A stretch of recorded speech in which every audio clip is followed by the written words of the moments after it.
Yo, what's up mga buddy? Ako nga pala si LJ, ang batang tamad pero masipag. Ngayong araw po ay check ko ang aking bike upang tingnan kung ano nangyari sa kanya matapos tayong lumaro sa Camarines Norte. Medyo okay naman ang kanyang lagay pero may nakita lang ako mga gasgas sa kanyang batalya. Napakaliit nga lang nito pero ang sakit tingnan. Ang nga po pala ito sa tricycle at magkakadikit-dikit ang aming bike kaya nagkagasgasan. At akala ko din ay nagka-damage din ang aking fork, napaka-OA ko lang pala. At pagkatingin ko sa ating chain ay okay naman, naubusan lang ng oil at ang ating cogs madumi na pero malinis pa din.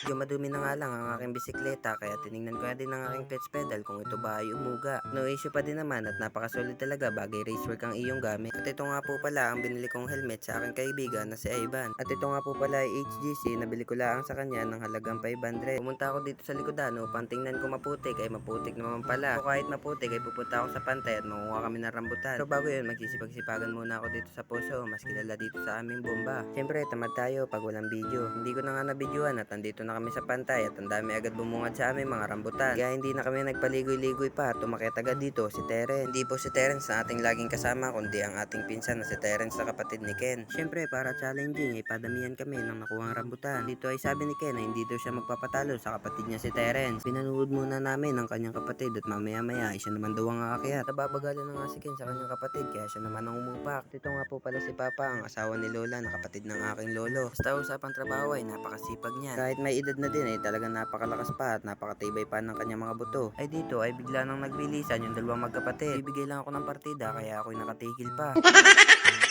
Siyempre umupak na din ako ng pag-akyat. Napakataas nga po pala itong inakyat ko, kalahati na ng nyo. Siyempre nakabidyo kaya dapat magaling ako. Napakadulas nga lang po nito gawa ng bagong ulan at malumot pa ang mga puno. Habang nanunungkit po ako dito sa taas ay sinisimot ng aking pinsan na si Terence sa aking mga nakuha. Siyempre magaling ako umakyat kaya nanungkit na lamang ako. Hindi ko na nga binidyohan kanina yung pag-akyat ko dahil baka umanga pa kayo. At ngayon ay nanungkit na lamang ako para mas mahirap. Siyempre habang patay ang camera sabi ko kala Ken, kung ari akin ang pinakamadaming nakuha wag niyo lang sanang malaman. Hindi naman halatang scripted to kaya wag lang kayong maniniwala sa akin. At ang dami pa nga po pala dito pero tinamaan na ako ng aking sakit, nakatamaran.